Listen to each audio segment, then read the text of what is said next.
Assalamualaikum warahmatullahi wabarakatuh. Salam sehat untuk kita semua. Semoga kita semua selalu mendapat lindungan Allah Subhanahu wa Ta'ala ya.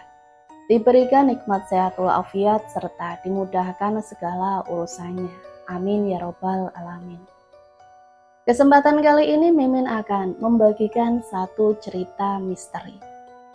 Seperti apa ceritanya? Mari kita mulai.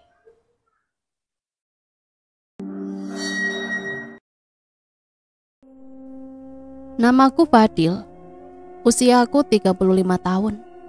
Aku bekerja sebagai pegawai toko alat listrik di kota kecil ini.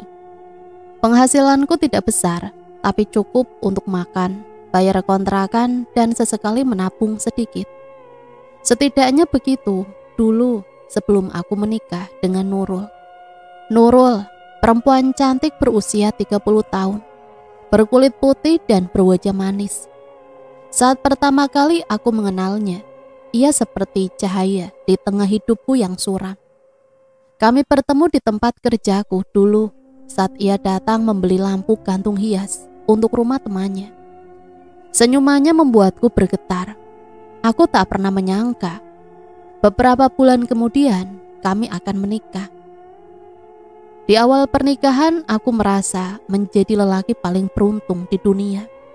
Nurul pandai berdandan, punya selera tinggi, dan selalu terlihat seperti bintang iklan. Tapi perlahan aku menyadari sesuatu. Di balik senyum dan kelembutannya, Nurul memiliki obsesi terhadap kemewahan.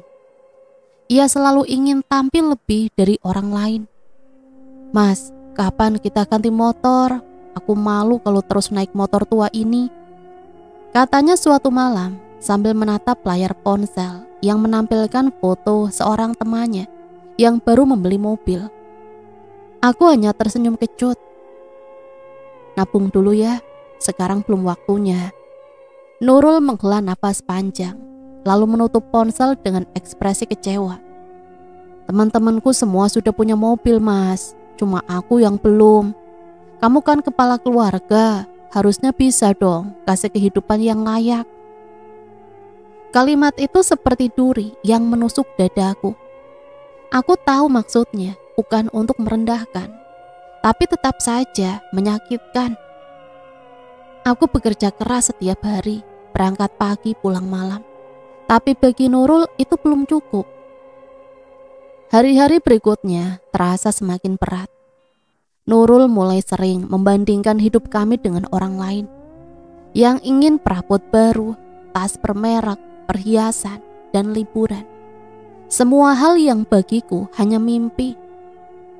Kadang aku berpikir, mungkin aku memang bukan lelaki yang pantas untuknya. Tapi setiap kali aku melihat wajahnya saat tidur, aku tahu aku mencintainya terlalu dalam untuk menyerah. Suatu pagi aku berangkat kerja lebih awal di toko. Aku mencoba mengalihkan pikiran dengan kesibukan. Tapi kata-kata Nurul semalam terus terngiang. Aku bekerja lebih giat, berharap ada lembur tambahan. Namun meski bekerja keras, gajiku tetap sama. "Bro, kamu kenapa kelihatan murung terus?" tanya Randy, teman sekantorku. Aku tersenyum lemah. "Istri pengen hidup enak, aku gak tahu harus gimana." Randy tertawa pelan.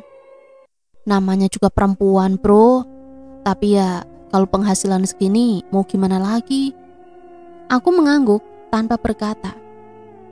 Sore harinya saat aku pulang, Nurul sudah duduk di ruang tamu. Wajahnya tampak kesal. "Mas, aku pinjam dulu uang tabungan ya. Aku mau beli skincare. Yang lama udah gak cocok." "Tabungan kita tinggal sedikit, Nurul. Itu buat bayar kontrakan bulan depan." Ia melotot. "Aku juga capek, Mas. Aku juga pengen ngerasa seneng. Kamu pikir aku gak pengen tampil cantik buat kamu?" Aku terdiam. Perdebatan seperti itu sudah terlalu sering terjadi. Kadang aku memilih diam karena setiap kata hanya memperkeruh suasana. Tapi dalam hati aku mulai merasa kalah oleh keadaan. Malam itu aku duduk di teras, menatap langit yang gelap. Angin malam berhembus lembut, tapi pikiranku kalut. Aku memikirkan hutang kecil yang mulai menumpuk. Gaji bulan depan sudah habis untuk kebutuhan sehari-hari. Dari dalam rumah terdengar suara Nurul tertawa kecil sambil menelpon seseorang. Aku tahu itu teman-temannya. Kadang aku mendengar nama-nama pria disebut di antara percakapan mereka, membuat dadaku panas. Tapi aku menahan diri. Aku tidak ingin jadi suami yang kasar. Aku hanya ingin bisa membuatnya bahagia, apapun caranya. Keesokan harinya, aku mendapatkan kabar dari pemilik toko bahwa omsetnya menurun. Artinya, gajiku bulan depan bisa dipotong. Aku hampir gila mendengarnya. Saat itulah aku mulai berpikir, mungkin aku memang harus mencari cara lain. Suatu malam aku tak bisa tidur. Aku keluar rumah dan berjalan menyusuri gang kecil menuju warung kopi di ujung jalan. Di sana beberapa orang duduk sambil berbincang. Salah satunya adalah Pak Hasan, pria tua yang dikenal suka bercerita hal-hal mistis. Aku duduk di sebelahnya, sekedar ingin mengalihkan pikiran. Tapi malam itu, satu kalimat darinya mengubah segalanya. Sekarang cari uang susah, Li. Tapi kalau kamu mau, ada cara lain. Cuma nggak semua orang berani. Aku menatapnya heran. Jalan lain, maksudnya? Pak Hasan meneguk kopinya pelan. Di desa sebelah ada orang yang mendadak kaya setelah datang ke orang pintar. Katanya dia dibantu makhluk halus. Asal tahu aturan mainnya, nggak bakal kenapa-napa. Aku tertawa hambar. Ah, masa sih? Gak mungkin lah. Pak Hasan menatapku dengan mata serius. Jangan salah, dunia ini luas, Li. Kadang yang gak masuk akal justru nyata. Tapi kalau kamu mau tahu, orang itu datang ke Mbah Bejo. Katanya bisa bantu, asal kau bayar harga. Aku tak menanggapi. Tapi sejak malam itu, nama Mbah Bejo terus terngiang di kepalaku. Setiap kali Nurul mengeluh tentang uang, setiap kali aku menatap dompet kosong, aku teringat kata-kata itu. Asal kuat bayar harga. Entah kenapa kalimat itu terdengar seperti bisikan yang pelan-pelan menuntunku ke jalan yang belum pernah kupikirkan sebelumnya. Malam makin larut, angin berembus dingin, dan aku masih duduk termenung di teras rumah. Dari jendela, Nurul tampak sedang mengoleskan krim wajahnya yang baru dibeli dengan sisa uang belanja. Wajahnya cantik, tapi matanya ada sesuatu yang tak bisa kujelaskan. Mungkin haus akan sesuatu yang lebih dari sekedar cinta dan kesetiaan. Aku menatapnya lama, lalu menunduk. Aku mencintainya. Tapi cinta saja ternyata tidak cukup. Aku tak tahu apa yang akan kulakukan nanti. Tapi suatu hal yang pasti, dalam hatiku mulai tumbuh rasa nekat. Dan itu ternyata awal dari segalanya. Kalimat itu terus bergema di kepalaku sejak malam itu. Hari-hari berikutnya terasa seperti berjalan di atas bara. Aku masih mencoba tersenyum di depan Nurul, tapi di dalam hati ada perasaan getir yang menumpuk. Nurul semakin sering mengeluh. Ia membandingkan hidup kami dengan teman-temannya yang kini sibuk memamerkan rumah baru di media sosial. Setiap kali ia membuka ponselnya, aku tahu wajahnya akan berubah masam. Dan setiap kali itu terjadi, aku tahu siapa yang akan jadi sasaran amarahnya. Mas, kamu gak capek hidup gini-gini aja? Katanya suatu malam dengan nada yang menusuk. Aku menatapnya. Maksudmu? Ya lihatlah mas, rumah sempit, motor tua, barang-barang seadanya. Aku pengen punya kehidupan yang layak, yang gak bikin aku malu kalau ketemu teman-temanku. Aku menarik nafas panjang. Aku udah berusaha sekuat tenaga, Nurul. Aku gak bisa sulap uang. Ia diam sebentar, lalu berkata pelan, "Kalau kamu beneran sayang aku, kamu pasti bisa cari cara." Kata-kata itu terdengar biasa, tapi bagiku seperti cambuk di dada. Aku tahu maksudnya bukan menantang, tapi kalimat itu menumbuhkan rasa putus asa yang makin pekat. Seminggu kemudian, aku meminjam uang dari teman kantor dengan alasan untuk memperbaiki motor. Padahal uang itu kupakai untuk membelikan Nurul tas baru yang ia idamkan. Wajahnya langsung berseri-seri ketika menerima bungkusan itu. "Mas, serius? Kamu beliin aku ini?" Aku tersenyum. "Iya, buat kamu." Ia memelukku sekilas, lalu membuka tasnya dengan mata berbinar. Akhirnya, aku punya yang asli juga. Untuk pertama kalinya setelah sekian lama, aku melihat Nurul bahagia. Tapi anehnya, di balik rasa senang itu, dadaku terasa sesak. Karena aku tahu kebahagiaan itu akan berakhir secepat uang itu habis. Dan benar saja, hanya butuh beberapa hari sampai Nurul mulai bosan lagi. Pagi itu saat aku bersiap berangkat kerja, Nurul menatapku dengan wajah serius. "Mas, aku pengen buka usaha kecil. Aku bosan di rumah terus." "Usaha apa?" tanyaku sambil mengancingkan kemeja. "Toko kosmetik online, tapi butuh modal sekitar 5 jutaan, Mas. Kalau berhasil, nanti aku bisa bantu ekonomi kita." Aku terdiam. 5 juta. Bagiku bukan angka kecil. Aku hanya mengangguk tanpa janji. Namun di dalam pikiranku, nama itu muncul lagi, Mbah Bejo. Aku mencoba mengabaikannya, tapi setiap kali Nurul membicarakan uang, nama itu seperti bisikan yang muncul di sudut kepala. Lembut tapi menusuk, asal kuat bayar harga. Suatu sore aku sengaja pulang lewat jalan kampung yang sepi, melewati pasar tradisional dan area sawah. Di sana aku bertemu lagi dengan Pak Hasan, orang yang dulu menyebut nama itu pertama kali. "Li, kamu masih kepikiran soal yang waktu itu?" tanyanya tiba-tiba, seolah bisa membaca pikiranku. Aku tersenyum canggung. Pak Hasan mendekat, menurunkan suaranya. "Kalau kamu mau, aku bisa antar. Tapi ingat, gak semua orang sanggup jalanin syaratnya." "Syarat?" tanyaku menatap jauh ke arah sawah yang mulai gelap. "Kamu bakal dapat apa yang kamu mau, tapi kamu harus siap kehilangan sesuatu. Dunia gak ngasih cuma-cuma." Kalimat itu membuat bulu kuduku meremang. Tapi di sisi lain ada rasa penasaran yang aneh. Aku berpikir kalau semua orang bisa hidup enak, kenapa aku tidak? Malamnya Nurul kembali marah.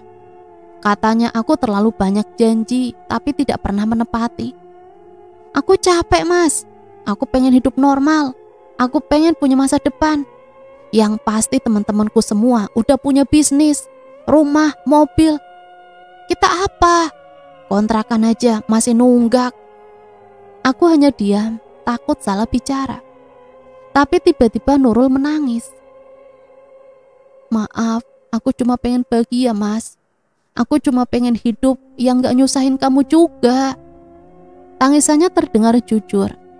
Dan untuk sesaat aku merasa bersalah sudah menaruh prasangka buruk padanya. Aku memeluknya. "Maaf juga Nurul, aku bakal cari jalan. Aku janji." Dan saat itulah tanpa ku sadari, aku benar-benar mengucapkan janji yang kelak menjadi awal dari segalanya. Beberapa hari kemudian, aku tak tahan lagi. Aku memutuskan untuk mencari tahu tentang Mbah Bejo. Aku menanyakan pada beberapa orang di pasar, hingga akhirnya seorang ibu tua memberi petunjuk. Rumahnya di ujung hutan kecil di sebelah barat desa Karangjati. Katanya pelan, seolah takut terdengar orang lain. "Tapi hati-hati nak, jangan datang kalau niatmu gak kuat." Kata-kata itu menggantung di kepalaku. Sepanjang perjalanan pulang, Saat aku sampai di rumah, Nurul sudah tertidur di sofa dengan ponsel di tangannya. Di layar aku melihat foto perhiasan dan tas mewah yang ia lihat di toko online. Aku mematikan ponselnya pelan, lalu duduk di lantai, memandangi wajahnya yang tenang dalam tidur. Cantik, lembut, tapi begitu jauh, seolah ada tembok tak kasat mata di antara kami. Malam itu aku tak bisa tidur. Suara detak jam dinding terdengar begitu keras di kamar yang gelap. Aku menatap langit-langit dan berpikir mungkin memang sudah waktunya aku melakukan sesuatu yang berbeda. Sesuatu yang tidak biasa. Aku tahu dunia ini tak semudah yang terlihat. Tapi setiap kali aku ingat wajah Nurul yang kecewa, setiap kali aku lihat ia menahan tangis karena tak mampu membeli hal-hal kecil yang ia mau, hatiku hancur. Aku ingin membahagiakannya, apapun itu, bahkan jika harus menukar sebagian dari jiwaku. Malam itu sebelum tidur, aku menatap wajah Nurul sekali lagi. Ia terlihat damai, bahkan sempat tersenyum kecil dalam tidurnya. Tapi entah kenapa, di balik senyum itu aku merasa ada sesuatu yang rapuh. Seperti ada luka yang tak bisa ia tunjukkan padaku. Mungkin ia pun terluka dengan keadaan kami. Mungkin ia juga hanya ingin dicintai dengan cara yang lebih baik dari yang bisa kuberikan sekarang. Aku memejamkan mata, tapi jauh di dalam pikiranku, sesuatu sudah mulai tumbuh. Keinginan yang samar, dorongan yang tak bisa kutolak. Besok aku akan pergi ke Karangjati. Aku akan menemui Mbah Bejo. Aku tidak tahu apa yang menantiku di sana. Tapi satu hal yang pasti, kehidupan kami tidak akan pernah sama lagi setelah itu. Aku tahu saat kalimat itu berputar di kepalaku, sesuatu dalam diriku sudah berubah. Ada dorongan yang kuat, campuran antara keputusasaan dan tekad. Pagi itu aku berpamitan pada Nurul dengan alasan ingin menengok teman lama di luar kota. Ia hanya mengangguk tanpa banyak bertanya, sibuk dengan ponselnya. Aku tahu selama uang masih belum bertambah, ia tidak peduli kemana aku pergi. Perjalanan menuju desa Karangjati memakan waktu hampir 2 jam dengan motor tuaku. Jalanan makin lama makin sepi. Rumah penduduk mulai jarang, digantikan oleh pepohonan tinggi yang menutupi cahaya matahari. Di kiri kanan hanya sawah dan kebun kosong. Semakin dekat, suasana terasa aneh. Udara terasa lebih dingin dari biasanya, dan burung-burung yang tadi berkicau tiba-tiba menghilang. Aku berhenti di depan papan kayu tua bertuliskan Desa Karangjati. Di sana seorang lelaki tua duduk di balik bambu, menatapku tajam. "Nyari siapa, Nak?" tanyanya. Aku menelan ludah. "Saya nyari Mbah Bejo." Tatapan lelaki itu berubah dingin. "Kalau kamu cuma pengen iseng, mending balik. Tapi kalau udah niat, lurus saja ke arah hutan. Rumahnya paling ujung." Aku mengangguk pelan. Suaranya berat, tapi aku merasa seperti sedang diberi peringatan. Namun rasa penasaran dan tekadku terlalu besar untuk berhenti. Jalan setapak menuju hutan Karangjati hanya selebar 1 meter, diapit semak dan pepohonan tua. Angin di sana berbeda, lembab, membawa bau tanah dan dupa yang samar. Entah kenapa, langkahku semakin berat, sampai aku hampir ragu untuk melanjutkan. Tiba-tiba kulihat sebuah rumah tua berdiri di ujung jalan. Rumah itu terbuat dari papan gelap dengan atap rumbia yang tampak hampir roboh. Aku merinding, tapi di tengah rasa takut itu, aku mengetuk pintu perlahan. "Assalamualaikum." Tak ada jawaban, hanya angin yang berhembus. Aku hampir berbalik ketika suara serak dari dalam terdengar. "Masuk saja, Fadli. Aku sudah menunggumu." Aku terpaku. Dari mana ia tahu namaku? Di sudut ruangan duduk seorang pria tua dengan sorban hitam dan tatapan tajam. Kulitnya keriput, matanya merah seperti habis menangis terlalu lama. Kamu yang disebut-sebut sama Pak Hasan. Aku mengangguk. Iya mbah, saya butuh bantuan. Mbak Bejo tersenyum tipis, tapi senyum itu tidak hangat. Lebih seperti bayangan dari sesuatu yang lebih dalam dan gelap. Apa yang kamu mau, Fadli? Aku terdiam. Sulit untuk berbicara. Saya cuma ingin hidup layak, mbah. Istri saya, dia ingin kehidupan yang lebih baik. Saya ingin membahagiakannya. Mbak Bejo mengangguk. Semua laki-laki datang ke sini dengan alasan itu. Cinta. Tapi cinta itu seringkali jadi alasan orang menjerumuskan diri. Ia bangkit perlahan, berjalan ke rak bambu di belakangnya, mengambil sebuah kendi tua. Ada banyak cara untuk mendapatkan rezeki, tapi yang kamu mau bukan rezeki biasa. Kamu mau sesuatu yang datang cepat banyak dan tak habis-habis. Aku menatapnya. Kalau memang ada cara itu, saya siap, mbah. Ia tersenyum, kali ini lebih lebar. Ingat, semua bantuan ada harganya, dan harga yang akan kamu bayar bukan uang. Apa maksudnya, mbah? Pesugihan, tapi bukan sembarangan pesugihan. Kamu akan menikah dengan makhluk dari alam lain.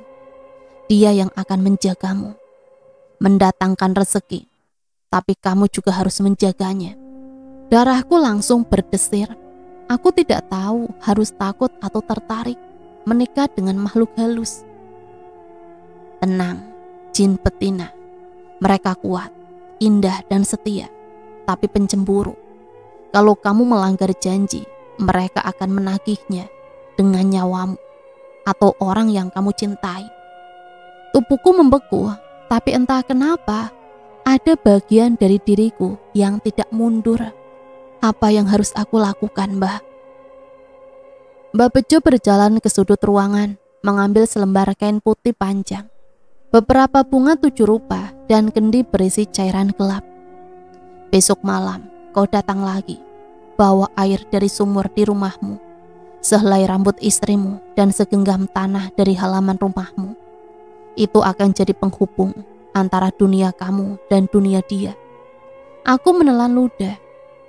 Dia itu siapa, mbah? Mbak Bejo tersenyum samar. Namanya belum boleh disebut, tapi kalau dia menerima kamu, kamu akan tahu sendiri. Dia akan datang, wujud yang paling kamu sukai. Aku terdiam menatap lantai bambu yang dingin. Sebelum aku pamit, Mbak Bejo berkata lagi, ingat Fadli, setelah kamu menikah dengannya, jangan pernah mencoba meninggalkannya atau menolak kehadirannya. Sekali dia merasa diabaikan, hidupmu tak akan pernah tenang lagi. Aku mengangguk pelan. Dalam hati aku bertanya-tanya, apakah aku baru saja membuat kesalahan besar? Tapi lidahku keluh untuk menarik ucapan itu kembali. Singkat cerita, aku dan Mbak Bejo melakukan ritual. Aku telah membawa syarat-syaratnya. Dari dalam kendi, aku mendengar suara aneh, seperti bisikan halus bercampur desahan lembut. Bulu kuduku berdiri dan jantungku berdetak keras. Mbak Bejo menatapku tajam. Fadli, jangan takut. Sebentar lagi dia akan datang. Bukalah hatimu. Aku berusaha mengatur nafas, tapi tiba-tiba lilin di sekitar padam satu persatu. Hanya menyisakan satu di tengah. Suhu ruangan turun drastis. Aku bisa melihat uap nafasku sendiri di udara. Lalu terdengar suara langkah kaki dari arah belakang. Perlahan, pelan, tapi jelas, aku menoleh, tapi tak ada siapa-siapa. Namun aroma melati yang sangat kuat tiba-tiba menyeruak, memenuhi seluruh ruangan.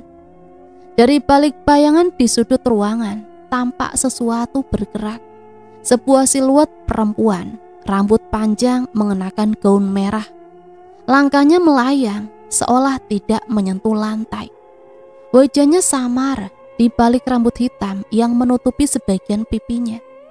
Tapi matanya memancarkan cahaya keemasan yang menusuk jantungku.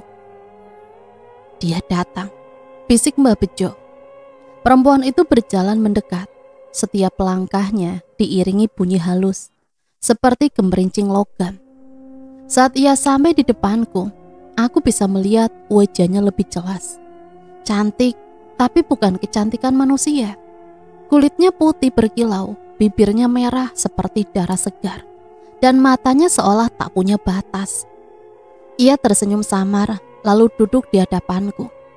Suaranya lembut, tapi terdengar langsung ke dalam kepala. Fadli, aku hampir pingsan mendengarnya. Siapa kamu? Aku Sari. Aku datang karena kau memanggilku. Aku telah lama menunggumu. Aku melirik Mbah Bejo, tapi ia hanya diam. Matanya terpejam. Sari mengulurkan tangannya ke arahku. Kau ingin hidup berkecukupan, bukan? Kau ingin membahagiakan wanita yang kau cintai? Aku mengangguk perlahan, tak berani menatap matanya. Kalau begitu, izinkan aku menjadi bagian dari hidupmu. Aku akan memberimu segalanya. Tapi sebagai gantinya, ia berhenti sejenak lalu tersenyum dingin. Jangan pernah berpaling dariku. Jantungku berdegup keras. Entah kenapa aku merasa seolah sedang dimabuk, dihipnotis. Suara dan tatapannya menenangkan sekaligus menakutkan. Mbah Bejo menatapku dalam. Mulai malam ini, kau bukan lagi manusia biasa. Kau punya penghubung di alam mereka. Jangan abaikan tanda-tandanya. Kalau dia datang dalam mimpi atau wujud bayangan, sambutlah. Itu tandanya dia ingin menemanimu. Aku mengangguk, tapi di dada terasa sesak. Sebelum aku pergi, Mbah Bejo memberi pesan terakhir. Mulai besok, rezekimu akan terbuka. Tapi ingat satu hal, jangan pernah menyebut nama Sari di hadapan istrimu. Dunia manusia dan dunia mereka tidak boleh bersentuhan. Aku pulang menjelang subuh. Di sepanjang jalan, aroma melati itu masih menempel di bajuku. Angin malam terasa berbeda, tidak lagi kosong. Seolah ada sesuatu yang mengikuti dari belakang. Sampai di rumah, Nurul masih tertidur. Aku menatap wajahnya lama. Ya, tampak damai. Tapi untuk pertama kalinya, aku merasa ada sosok lain yang juga menatapnya. Aku memejamkan mata, mencoba mengabaikan bisikan lembut yang kembali terdengar di telingaku. Sekarang, aku istrimu juga, Fadli. Dan malam itu untuk pertama kalinya dalam hidupku, aku tahu bahwa kebahagiaan yang kudambakan telah datang bersama sesuatu yang jauh lebih gelap dari yang pernah kubayangkan. Pagi itu sinar matahari terasa berbeda.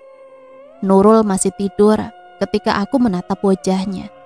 Tampak tenang, seolah tak pernah ada pertengkaran semalam. Aku mencoba meyakinkan diriku sendiri bahwa semua yang terjadi malam itu hanyalah mimpi. Tapi aroma melati yang samar masih menempel di udara kamar. Aku bangun, mandi, lalu bersiap ke tempat kerja seperti biasa. Namun begitu aku membuka pintu rumah, sesuatu membuatku terkejut. Di depan teras ada seekor kucing hitam duduk diam menatapku. Matanya kuning menyala, tubuhnya gemuk, dan bulunya licin seolah baru disisir. Ia tidak tampak liar, bahkan seolah menunggu. Aku melangkah mendekat, dan kucing itu berdiri mengeong pelan, lalu berjalan menuju jalanan kecil di depan rumah. Aku hanya menghela nafas dan menganggapnya kebetulan. Namun hari itu bukan hari biasa. Di tempat kerja semuanya berjalan aneh. Pagi-pagi aku mendapat telepon dari salah satu klien lama. Proyek renovasi rumah besar yang dulu batal karena masalah dana tiba-tiba aktif lagi. Mereka bukan hanya ingin melanjutkan, tapi juga menambah anggaran 2 kali lipat. Bosku terlihat senang luar biasa dan memutuskan memberi bonus proyek padaku.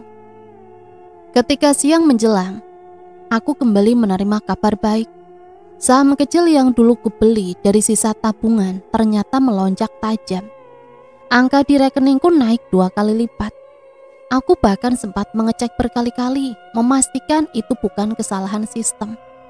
Semuanya terasa terlalu cepat, terlalu lancar. Tapi siapa aku untuk menolak keberuntungan? Saat pulang sore itu, aku membawa makanan enak kesukaan Nurul. Wajahnya langsung berbinar saat aku datang. "Mas, kamu dapat bonus?" "Iya, rezeki gak disangka-sangka." Ia tersenyum kecil sambil memelukku. "Akhirnya mungkin keberuntungan mulai berpihak pada kita, Mas." Malam itu kami makan dengan riang, tertawa, dan seolah semua beban lenyap begitu saja. Tapi di sela tawa itu, aku masih bisa mencium aroma melati yang entah datang dari mana. Hari-hari berikutnya terasa seperti mimpi. Aku mendapat promosi jabatan, uang mengalir deras, klien baru datang tanpa aku mencari. Mobil baru, pakaian baru, perhiasan untuk Nurul, semua terpenuhi dalam hitungan minggu. Tapi di balik semua itu, ada tanda-tanda kecil yang mulai mengusikku. Pertama, Nurul sering bermimpi buruk. Ia sering terbangun tengah malam. Keringat dingin membasahi tubuhnya. "Mas, aku mimpi ada perempuan duduk di pinggir ranjang. Rambutnya panjang banget, Mas. Dia senyum ke aku." Aku pura-pura menenangkan, tapi hatiku mencelos. Aku tahu siapa yang dimaksud. Kedua, setiap malam aku mendengar bisikan halus di telingaku. Kadang saat mandi, kadang saat hendak tidur.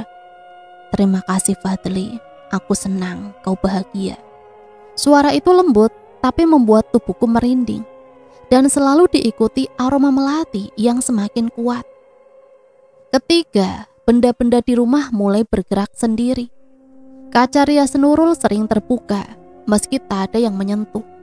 Korden bergoyang, padahal tidak ada angin. Dan kucing hitam itu kini sering muncul di depan rumah setiap malam. Duduk diam menatap jendela kamar kami. Suatu malam aku bermimpi aneh. Aku berdiri di tengah taman penuh bunga melati. Di ujung taman, Sari berdiri mengenakan gaun merahnya. Rambutnya menari lembut tertiup angin. Ia berjalan mendekat, membawa sesuatu di tangannya. Sekantong uang berwarna emas yang bersinar. "Untukmu Fadli, kau pantas mendapatkannya." Aku hendak mengambilnya, tapi ketika jariku menyentuh tangannya, bunga-bunga di sekelilingku berubah layu seketika. Aroma busuk bangkai memenuhi udara, dan dari tanah muncul tangan-tangan hitam yang mencoba menarik kakiku. Aku terbangun dengan teriakan tertahan, keringat membasahi seluruh tubuh. Jam menunjukkan pukul 2 dini hari. Di sebelahku Nurul masih tidur, tapi wajahnya pucat, bibirnya biru. Aku panik dan mengguncangnya perlahan. "Nurul, sayang." Ia membuka mata perlahan dan berbisik, "Mas, kenapa perempuan itu duduk di depan cermin kita, Mas?" Aku langsung menoleh dan di sana, di depan meja rias, kulihat pantulan sesosok perempuan bergaun merah. Tidak ada tubuh di depan cermin, hanya bayangannya. Ia tersenyum lembut lalu menghilang perlahan, meninggalkan jejak kabut putih di permukaan kaca. Aku mendekati cermin itu, tapi ketika tanganku menyentuhnya, kaca terasa dingin seperti es. Dari balik pantulan seolah aku melihat sekilas bayangan lain dari diriku, dengan tatapan kosong dan kulit lebih pucat. Pagi berikutnya, Nurul terlihat lemas. Ia menolak sarapan dan hanya berkata, "Aku merasa seperti ada yang memperhatikanku terus, Mas." Aku menenangkannya, tapi dalam hati aku tahu bayangan itu nyata. Dan sejak malam itu, Sari mulai sering muncul. Tidak hanya dalam mimpi, tapi dalam bayangan kaca, permukaan air, bahkan kilatan lampu kendaraan yang lewat. Kadang ia tersenyum, kadang berbisik, "Aku istrimu juga, Fadli. Jangan abaikan aku."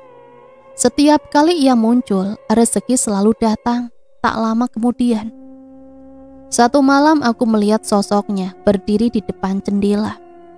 Keesokan harinya, seseorang menawarkan rumah lama ayahku dengan harga 3 kali lipat dari nilai pasaran. Malam berikutnya, ia membisikkan sesuatu saat aku hampir tertidur. Keesokan harinya, aku mendapat kontrak kerja baru tanpa melamar. Seolah setiap kemunculannya membawa keberuntungan, tapi juga sedikit demi sedikit menggerogoti sesuatu dalam hidupku. Suatu pagi aku mendapati Nurul menatap kosong ke arah dapur. "Ada apa?" "Mas, perempuan itu memanggil namamu semalaman, Mas. Dia bilang kau miliknya." "Apa maksudnya, Mas?" Aku tercekat. Untuk pertama kalinya aku tak bisa menjawab. Dan saat itu juga angin berembus masuk dari jendela, membawa aroma melati yang pekat. Dari pojok ruangan, kucing hitam itu duduk menatap kami. Matanya kini berwarna merah darah. Aku tahu, keberuntungan ini bukan anugerah. Ini adalah peringatan awal dari segala yang lebih mengerikan. Hari-hari berikutnya menjadi kabur bagiku. Aku masih bekerja, masih menerima uang dari berbagai sumber. Tapi pikiranku tidak pernah tenang. Setiap kali melihat cermin, aku takut. Setiap kali mencium aroma melati, aku waspada. Nurul semakin sering termenung. Matanya cekung, kulitnya mulai pucat, dan bibirnya kehilangan warna. Ia jarang bicara, bahkan sering menatap kosong ke arah sudut kamar. Kadang bibirnya bergerak seolah berbisik kepada seseorang yang tak terlihat. Aku berusaha menutup mata dari semua itu. Aku pikir mungkin dia hanya stres karena perubahan hidup kami yang mendadak. Tapi di malam hari, ketika semua suara dunia menghilang, aku tahu sesuatu sedang terjadi.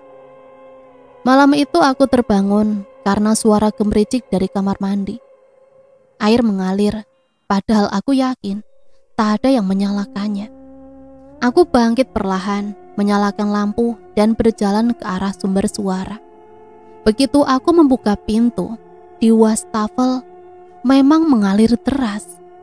Tapi membuatku terpaku adalah bayangan di cermin di atasnya. Aku berdiri sendiri di ruangan itu, tapi di dalam pantulan ada 2 sosok. Aku dan di belakangku Nurul. Namun Nurul sedang tertidur di kamar. Aku tahu itu.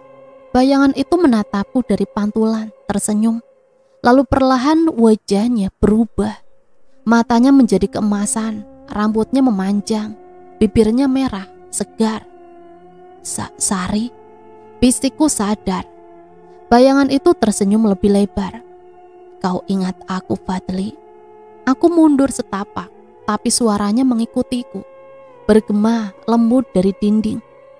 "Kau milikku, Fadli. Jangan menjauh dariku." Tiba-tiba cermin itu bergetar hebat. Retakan halus muncul di permukaannya, membentuk pola seperti akar pohon yang merambat ke segala arah. Dari retakan itu keluar cairan hitam pekat, menetes ke wastafel dan berubah menjadi darah. Aku mundur, terjatuh di lantai. Jantungku berdebar hebat. Saat aku menatap kembali cermin itu, kembali utuh. Tak ada darah, tak ada bayangan. Hanya pantulanku yang gemetar menatap balik. Pagi harinya, Nurul tidak menemukanku di tempat tidur. Ia menemukanku duduk di ruang tamu, memegang kepala. "Mas, kamu kenapa?" tanyanya dengan wajah cemas. Aku hanya menggeleng. "Mas, aku gak tahu ini mimpi atau nyata. Ada yang memanggil namamu, Mas. Suaranya seperti perempuan." Aku membeku. Dia bilang apa? Dia bilang, "Jangan rebut dia dariku." Tubuhku langsung kaku. Aku tidak berani bicara lagi. Nurul hanya menunduk. Wajahnya tampak ketakutan. Dan untuk pertama kalinya, aku melihat air mata menetes dari matanya tanpa suara. Sejak malam itu keadaan memburuk. Cermin di rumah mulai menampilkan hal-hal aneh. Kadang bayangan di dalamnya tertinggal sepersekian detik setelah kami beranjak. Kadang di pantulan kaca rias Nurul tampak sosok perempuan bergaun merah berdiri di belakangnya. Nurul pernah berteriak histeris suatu malam. Ia memecahkan kaca rias dengan lemparan vas bunga. "Dia di sana, Mas, dia di sana." Aku memeluknya kuat-kuat, mencoba menenangkan. Tapi dalam hati aku tahu yang ia lihat itu nyata. Setelah kejadian itu, aku menutupi semua cermin di rumah dengan kain putih. Tapi anehnya, meskipun cermin sudah tertutup, setiap kali malam tiba, aku masih bisa mendengar suara lembut itu berbisik di telingaku. "Kenapa kau menutup wajahku, Fadli? Kenapa kau menyembunyikan aku dari pandanganmu? Bukankah aku istrimu juga?" Aku tidak bisa menjawab. Suara itu terlalu lembut, terlalu menusuk seperti suara dari dalam jantungku sendiri. Suatu malam saat Nurul tertidur, aku memutuskan pergi menemui Mbah Bejo. Aku tidak tahan lagi. Jalanan menuju rumahnya terasa lebih sunyi dari biasanya. Aku mengetuk pintu beberapa kali sebelum akhirnya terdengar suara dari dalam. "Masuk, Fadli. Aku tahu kau akan datang." "Mbah, kenapa ini semua terjadi, Mbah? Kenapa dia muncul di rumahku, Mbah?" Ia menarik nafas panjang. "Karena dia bukan sekedar pemberi rezeki, Nak. Dia adalah pengikat. Setiap kali kau menerima keberuntungan, ikatan kalian makin kuat. Sari tidak hanya memberimu harta, tapi menuntut bagian dari hidupmu." Aku menelan ludah. Bagian seperti apa, Mbah?" "Tenaga, waktu, dan akhirnya jiwa orang terdekatmu." Aku tercekat. Nurul." Suaraku nyaris hilang. Dukun tua itu mengangguk perlahan. "Dia sudah menandai istrimu. Jika tidak diputus segera, lambat laun Nurul akan layu seperti bunga tanpa air. Sari akan menghisap kehidupannya sedikit demi sedikit." Darahku serasa berhenti mengalir. Bagaimana cara menghentikannya, Mbah? "Harus ada pemutusan ikatan. Tapi berat. Dan yang paling penting, kau harus berani menolak panggilannya sekali saja." Aku mengangguk mantap. Meski tubuhku gemetar, aku rela melakukan apapun. Malam itu saat aku pulang, Nurul sudah menungguku di ruang tamu. Wajahnya pucat pasi. "Mas, aku gak bisa tidur. Aku lihat dia lagi, Mas. Tapi kali ini dia gak cuma berdiri. Dia bicara sama aku." "Apa yang dia bilang?" Nurul menatapku dengan mata berkaca. "Aku akan ambil yang seharusnya milikku." Aku langsung memeluknya erat. Di belakang punggungnya dari arah jendela, bayangan merah samar tampak bergerak pelan seolah mengawasi. Dan tiba-tiba aroma melati memenuhi ruangan begitu pekat sampai membuatku mual. Saat itu aku sampai di rumah Mbak Bejo. Ia sudah menunggu di luar dengan pakaian ritual. Tanpa banyak bicara, kami berjalan menuju hutan. Sama seperti pertama kali aku menikahi Sari.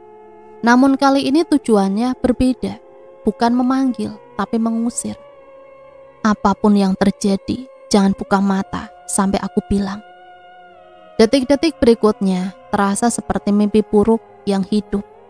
Suara lirih perempuan terdengar dari kejauhan, lalu semakin dekat, semakin jelas. "Aku tahu apa yang kalian lakukan." Darahku berdesir.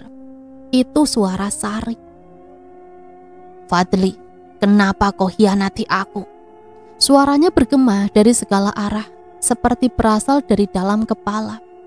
Tubuhku mulai bergetar, batu hitam di tanganku terasa panas.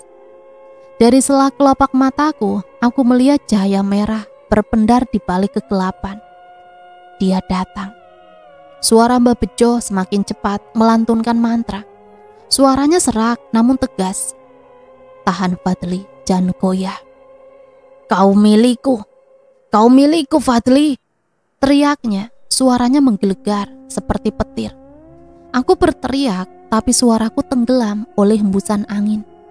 Batu hitam di tanganku tiba-tiba retak. Rasa panas menjalar ke seluruh tubuh. Aku ingin membuka mata, tapi teringat pesan Mbah Bejo. Tak berapa lama terdengar jeritan Mbah Bejo. "Sekarang Fadli, lempar batunya." Aku membuka mata sekilas dan di depanku Sari berdiri dengan jarak hanya beberapa langkah. Wajahnya berubah, cantik, lalu rusak lagi, lalu cantik lagi. Tangannya terulur ke arahku. Aku melempar batu itu tepat ke arah lingkaran tanah. Batu itu meledak kecil, memercikan cahaya putih menyilaukan. Sari berteriak nyaring, suaranya seperti 1000 paku mencakar dinding. Tubuhnya bergetar, perlahan menghilang dalam pusaran asap hitam yang tersedot ke tanah. Namun sebelum hilang sepenuhnya, ia berbisik dengan suara tajam dan dingin. "Kau pikir kau bisa lepas dariku? Tidak semudah itu.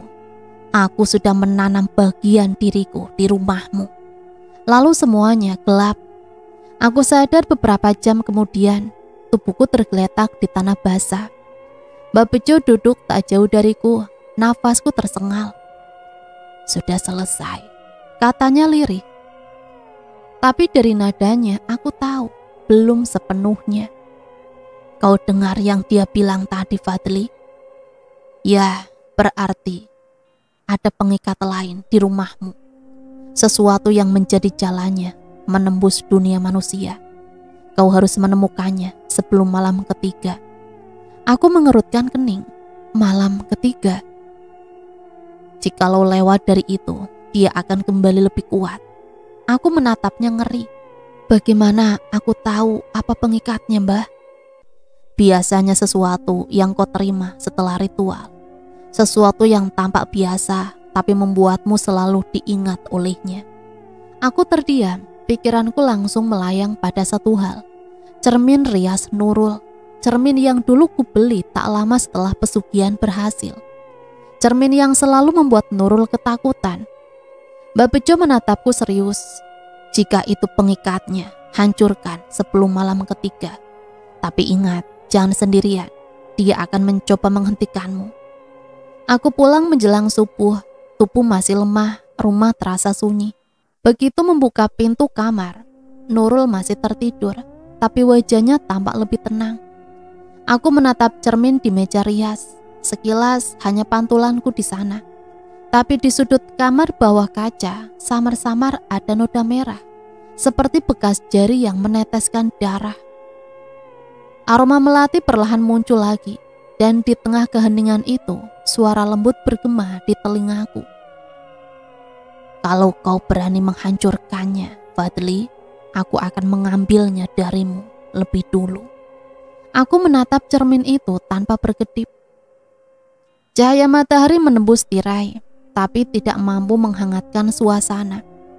Nurul masih tertidur dan aku berdiri di depan cermin rias yang kini menjadi sumber ketakutan. Siang itu aku kembali mendatangi Mbah Bejo. "Mbah, pengikatnya cermin, Mbah, tapi bagaimana cara menghancurkannya, Mbah?" Mbah Bejo terdiam beberapa detik sebelum menjawab. "Kau harus melakukannya saat maghrib menjelang malam ketiga. Itu waktu ketika batas antara dunia kita dan dunia mereka paling tipis. Tapi ingat Fadli, dia akan berusaha mati-matian mempertahankannya. Jangan biarkan Nurul ikut campur." Aku mengangguk pelan. "Kalau dia menyerang Nurul, lindungi dia dengan darahmu sendiri. Cermin itu terikat padamu, bukan padanya." Seketika bulu kuduku meremang. Kalimat itu terngiang-ngiang terus di kepalaku. Hari berjalan sangat lambat.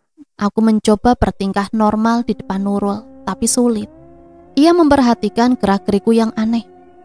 "Mas, kenapa sih dari kemarin kayak orang kebingungan?" "Gak apa-apa, cuma capek kerja. Tapi malam tadi aku mimpi aneh. Aku lihat seorang wanita berambut panjang berdiri di depan cermin kamar ini. Dia tersenyum ke arahku, terus bilang, 'Jangan ganggu suamiku.' Aku langsung membeku."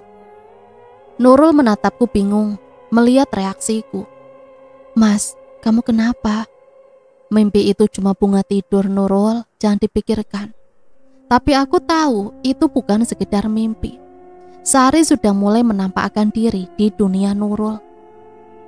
Menjelang sore aku menyiapkan semuanya. Segenggam garam, air doa dari Mbah Bejo, dan sebilah palu besi. Semua terbungkus dalam kain putih. Setiap kali aku melihat ke arah cermin, bayangan di dalamnya seperti mengikutiku, tapi tidak sepenuhnya sama dengan gerakanku. Pukul 5 sore Nurul mulai resah. Mas, kenapa kamu bolak-balik bawa air sama palu segala sih? Aku tak bisa lagi menyembunyikan semuanya. Nurul, dengar baik-baik. Apapun yang terjadi malam ini, jangan keluar kamar. Kalau kau dengar suara aneh, jangan buka pintu. Tolong percayalah. Wajahnya pucat. Mas, kamu menakutiku. Aku cuma mau melindungimu. Aku tak menunggu jawabannya. Aku tahu kalau aku bicara lebih jauh, dia akan memaksa ikut. Dan itu bisa berakhir buruk. Malam turun perlahan, angin mulai bertiup, membawa aroma melati. Waktu yang dikatakan Mbah Bejo semakin dekat. Aku duduk di depan cermin dengan air doa dan palu di tangan.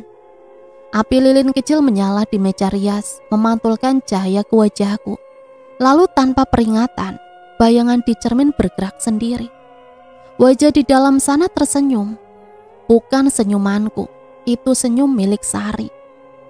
Kenapa kau ingin menghancurkan rumah tangga kita?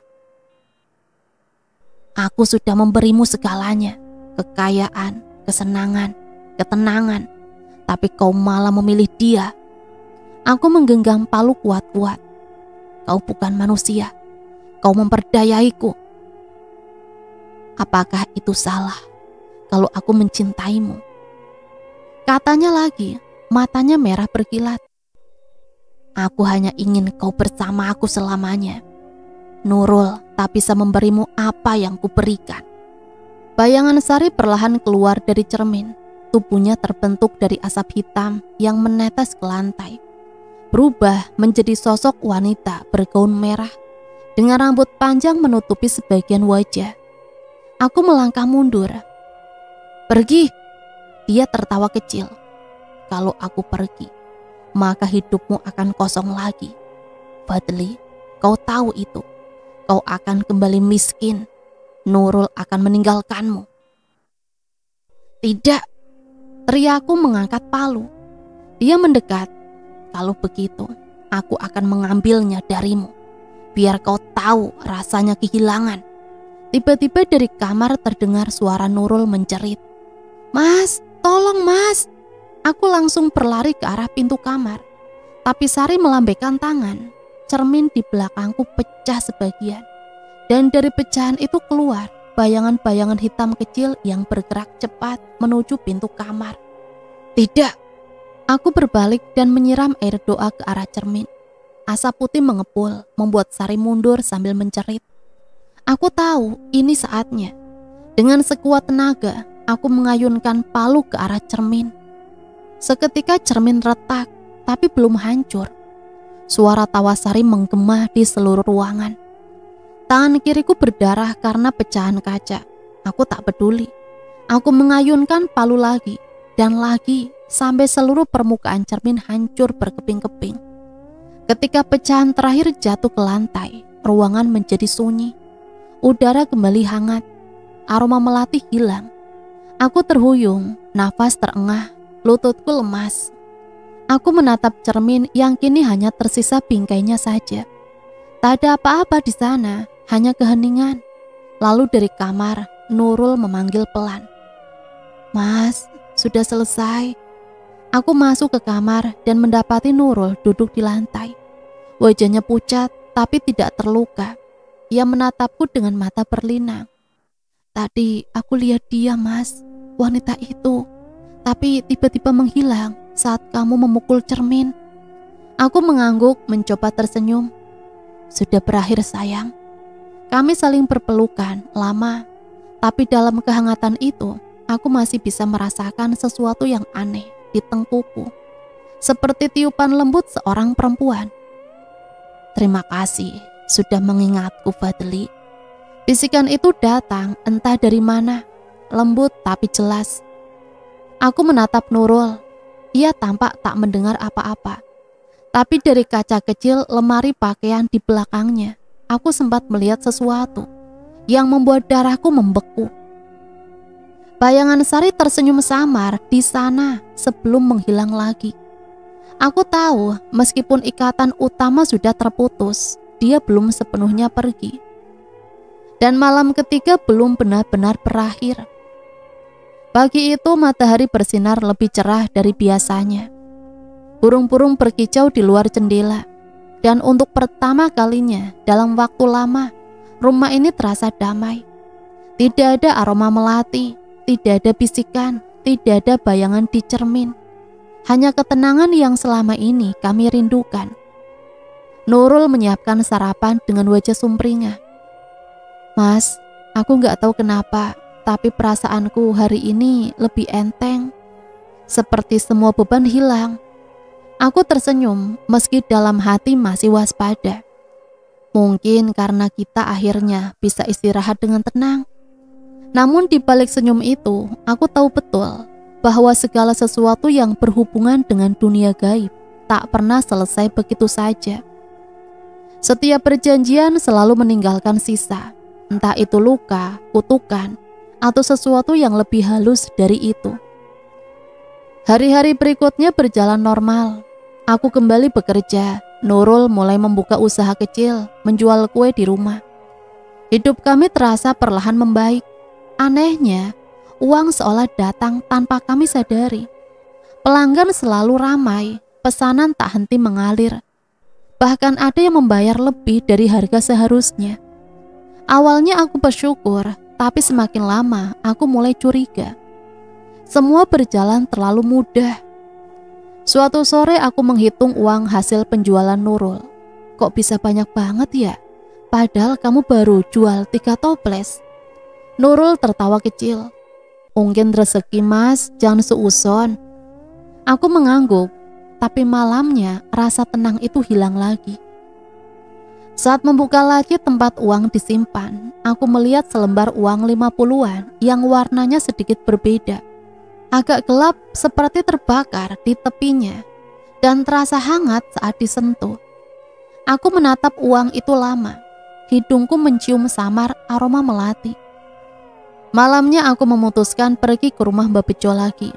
Tapi begitu sampai di sana, aku dikejutkan oleh sesuatu sepi dan bau dupa yang menyengat. Pintu terbuka sedikit. Aku masuk pelan.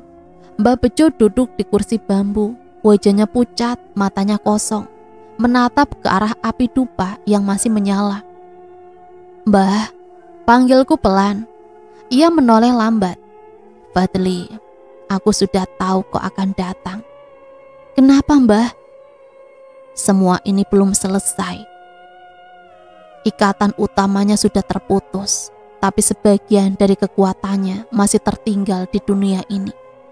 Dia sudah menanamkan benihnya sebelum kau menghancurkan cermin itu."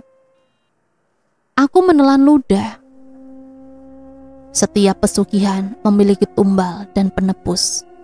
Kalau tidak darah, maka keturunan.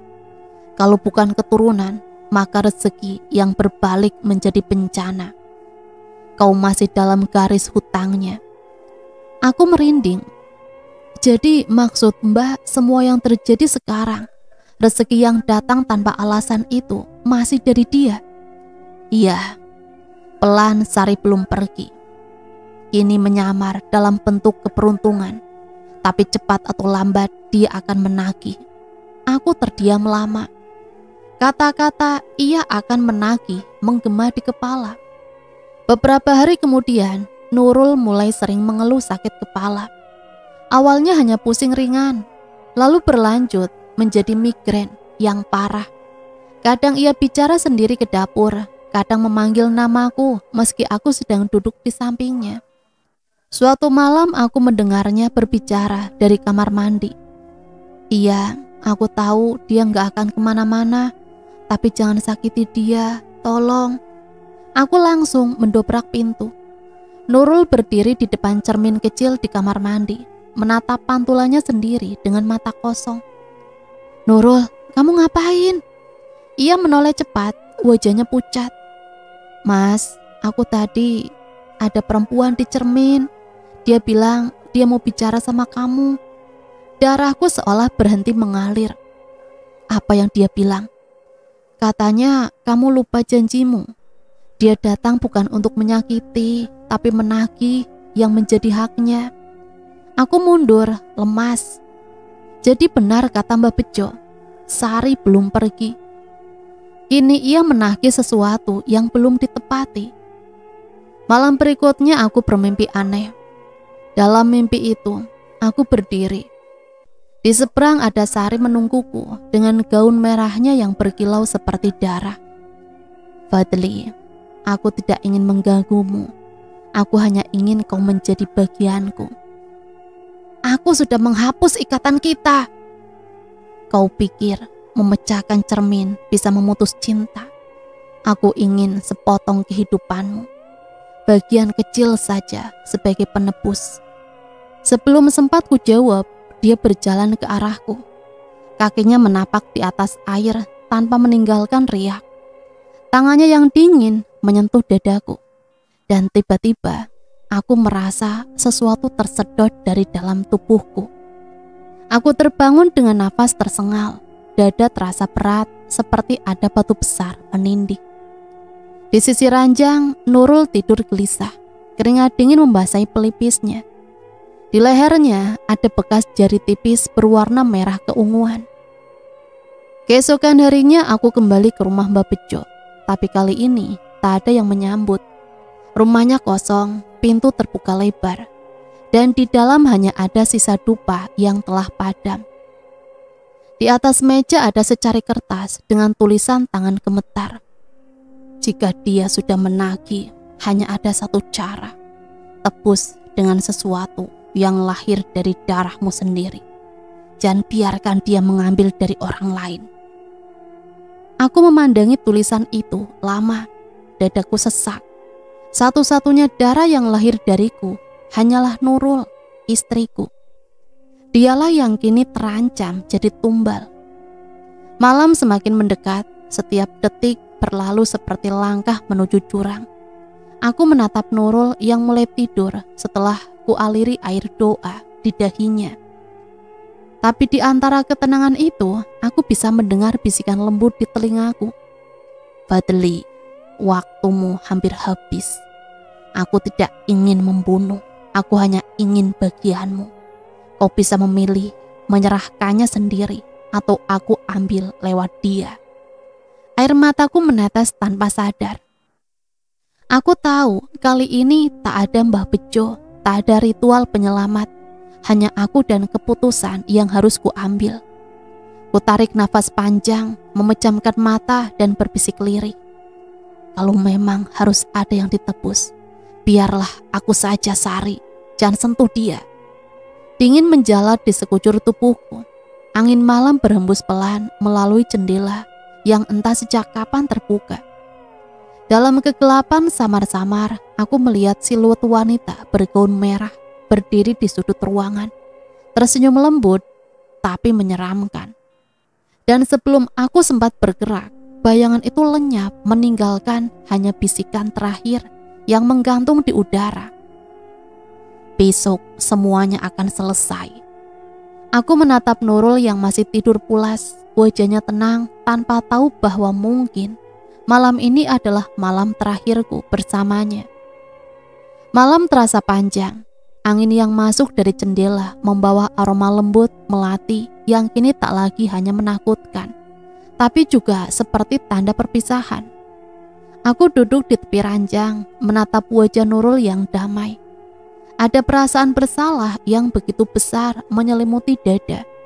Semua itu bermula dari keserakahanku, dari keinginanku membahagiakan istri, tapi dengan cara yang keliru. Aku berpikir tentang semua yang telah kulalui saat aku datang ke rumah Mbak Bejo, saat pertama kali menerima pesugihan, saat mengucapkan janji gila itu di hadapan Sari. Segalanya seperti mimpi buruk yang akhirnya menuntut bayaran. Dan aku tahu malam ini waktunya tiba. Tengah malam lampu kamar tiba-tiba bergetar, lalu padam. Rumah seketika tenggelam dalam kegelapan. Hanya cahaya bulan yang masuk dari jendela memantulkan bayangan panjang di dinding. Aku bangkit perlahan, udara terasa dingin dan lembab. Dan di udara samar-samar terdengar langkah kaki pelan menyeret menuju kamar kami. Pintu berderit terbuka sendiri. Dan di sana dalam cahaya remang, Sari berdiri. Wajahnya kini tak lagi sepenuhnya menakutkan. Ia tampak seperti manusia cantik, tapi dengan mata merah dan kulit pucat seperti kabut. Gaun merahnya mengalun lembut, mengikuti gerakannya. Fadli, kau menepati janjimu. Aku berdiri tegak menatapnya tanpa gentar. Aku sudah bilang, jangan ganggu Nurul lagi. Aku yang akan menebusnya. Sari tersenyum. Kau selalu punya hati yang lembut. Itu sebabnya aku mencintaimu. Ia melangkah masuk. Setiap langkahnya membuat udara di ruangan semakin dingin. Aku tidak akan menyakitinya asal kau menepati ucapanmu. Apa yang harus kulakukan? Berikan aku sepotong hidupmu. Satu nafas terakhir. Setelah itu, aku akan pergi selamanya. Aku memejamkan mata. Kalau itu yang kau mau, ambil. Sari mendekat, tangannya yang dingin menyentuh pipiku. Dan untuk sesaat, aku bisa merasakan kehangatan aneh. Bukan panas api, tapi kehangatan yang membuat jantungku berdetak pelan, seperti ingin berhenti. Aku menatap Nurul untuk terakhir kalinya. Ia masih tertidur, tapi kini wajahnya tampak cerah, seperti beban besar terangkat darinya. Air mataku mengalir. Maafkan aku Nurul, aku hanya ingin kau hidup tenang. Sari menatapku. Kau manusia pertama yang rela menepati janji tanpa paksaan. Aku akan menghormatimu itu. Perlahan tubuhku mulai kehilangan kekuatan. Pandanganku kabur. Dunia di sekelilingku mulai memudar. Pagi harinya, saat Nurul membuka mata, ia menoleh ke samping dan melihatku terbaring diam di tepi ranjang. Wajahku pucat namun tenang, seperti orang yang tertidur damai. Mas, panggilnya lirih, mengguncang bahuku. Tak ada jawaban. Tangisannya pecah. Ia memeluk tubuhku erat-erat, menjerit memanggil namaku berulang kali. Tapi tidak ada lagi yang menjawab. Hanya angin pagi yang berhembus pelan, membawa aroma samar melati, terakhir yang perlahan memudar. Semuanya sudah selesai. Aku mencintaimu. Jangan pernah menyesali apapun yang sudah terjadi. Kadang cinta membuat kita melakukan hal bodoh, tapi dari kebodohan itu kita belajar untuk menjadi manusia yang lebih utuh. Dan cerita selesai sampai di sini. Semoga cerita ini bisa menemani hari-hari teman-teman semua ya. Sampai di sini Mimin pamit undur diri, mohon maaf apabila banyak salah kata. Sampai berjumpa kembali di cerita-cerita misteri selanjutnya. Matur nuwun. Wassalamualaikum warahmatullahi wabarakatuh.